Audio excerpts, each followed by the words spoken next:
Apakah mutlak orang yang mati tenggelam itu dihitung syahid walaupun tadinya buruk akhlaknya?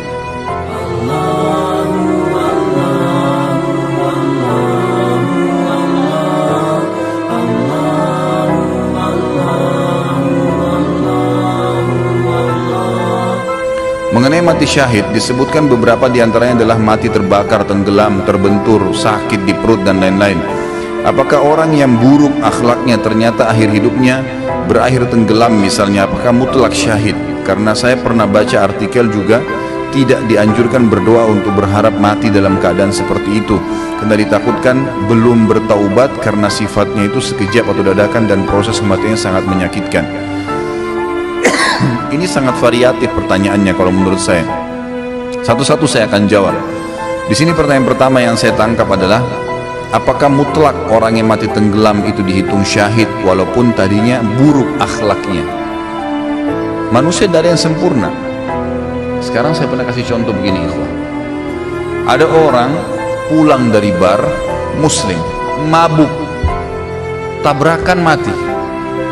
Pertanyaannya, saya pernah tanya kepada jemaah saya, apakah orang ini mati syahid? Muslim, keluar dari bar, mabuk, tabrakan, apakah dia mati syahid? Jangan ragu jawab, mati syahid. Dia mati syahid. Tapi Ustaz, dia dari bar kemaksiatan. Tapi dari mana kita bisa jamin? Mungkin sementara dia di mobil sebelum tabrakan sempat tobat berapa menit itu. Berapa banyak orang yang begitu? Kan gitu. Mungkin dia tahu tobat itu hitungan menit, ikhwah. Nah, khawat sekalian, iya kan? Misalnya, Allah, kenapa tadi saya lakukan? Kenapa? Dia mungkin nangis terus tabrakan, mati. Karena banyak orang yang mabuk setiap malam. Berapa banyak di Jakarta yang mabuk setiap malam tidak tabrakan? Pulang tidur nggak apa-apa. Iya kan? Dari sekian banyak yang mabuk, berapa orang yang tabrakan? 1-2 orang. Memang jelas tuntunan syariat kita orang yang mati tabrakan mati syahid. Tetapi kata para ulama dipertemukan juga dengan keadaan hal-hal yang memang dalam agama bisa menolak syahadah itu, seperti misalnya orang dalam keadaan kafir, orang itu munafik, lain. Tapi kalau cuma ahli maksiat kan gitu, atau akhlaknya buruk, apalagi akhlak buruk ini dinilai secara individual. Misal saya secara pribadi karena nggak suka, dia kadang-kadang nggak tegur saya anggap akhlaknya buruk, lalu kemudian dia mati tabrakan misalnya, atau tenggelam, lalu saya bilang dia tidak syahid karena akhlaknya buruk. Nggak bisa, tolok ukurnya dari mana? Anda yang menilai pribadi.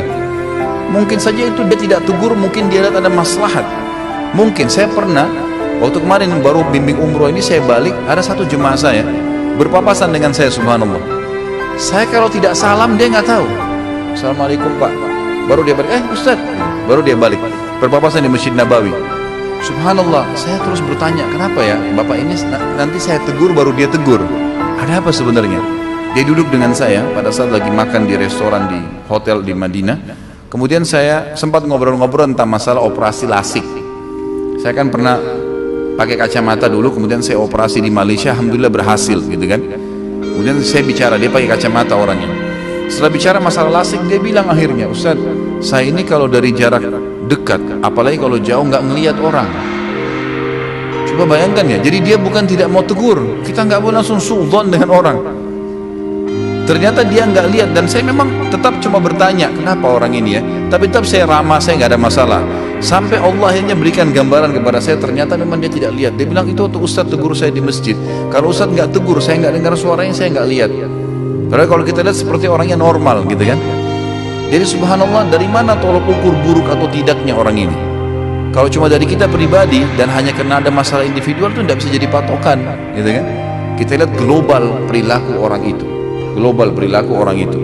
Jadi Allah alam, yang saya tahu pertanyaan kalau orang tenggelam dikatakan apakah mutlak itu syahid, ya saja.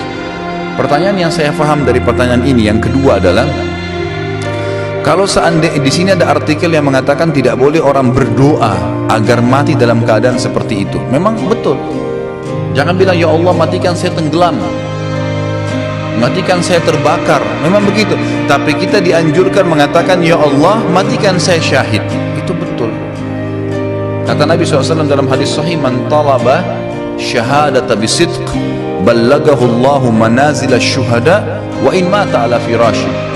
Siapa yang minta kepada Allah dengan tulus mau mati syahid, tulus memang dia berharap mati syahid, nanti masalah apakah dia terbakar, tenggelam kah, membela kehormatan di medan perang kah, kena penyakit pustaka, kena penyakit perut, macam-macam mati syahid itu urusan Allah SWT. Yang penting saya mau mati syahid ya Allah, gitu ya. Kalau dia tulus minta, Allah akan berikan kepada dia kedudukan pahala nanti di surga, di akhirat. Orang mati syahid walaupun dia mati di atas ranjangnya, memang itu fadilah, kita disuruh. Tapi memang jangan minta khusus kecuali mati di medan perang. Kalau mati di medan perang memang itu sudah umum, gitu kan. Nabi SAW memotivasi sahabat untuk supaya mati di kancah peperangan, itu lain. Tapi kalau jenis ini syahadah yang lain ini, saya tahu ulama mengatakan sebagai jangan disebutkan, gitu. Misal minta agar mati kebakaran atau agar mati dalam kondisi tenggelam. Dalam satu ceramah, Ustaz pernah menjelaskan mengenai perang Uhud secara rinci dan jelas. Korban dari pasukan muslim sekitar 70 syahid. Beberapa di antaranya wafat terbunuh, tidak disengaja, oleh sesama pasukan muslim karena kondisi peperangan yang sangat kacau balau. Yang saya tanyakan, apakah pasukan muslim yang wafat karena terbunuh oleh sesama muslim dapat dikatakan juga mati syahid? Jawabannya iya. Jadi kalau dia terbunuh di kancah peperangan dan kesalahan seorang muslim, karena dia sudah niat keluar berperang, maka matinya mati syahid. Matinya mati syahid. Tapi tidak semua orang, kata ulama, terbunuh oleh muslim dikatakan syahid. Misal ada dua orang muslim berantem lalu saling bunuh-membunuh, gitu kan. Yang satu mati, maka dilihat kondisinya. Kalau dia membela kehormatannya memang dia benar, maka dia mati syahid. Tapi kalau tidak, dasarnya memang misalnya dia perampok, dia apa, itu tidak mungkin dihitung dia mati syahid. Dilihat keadaannya, dilihat keadaannya.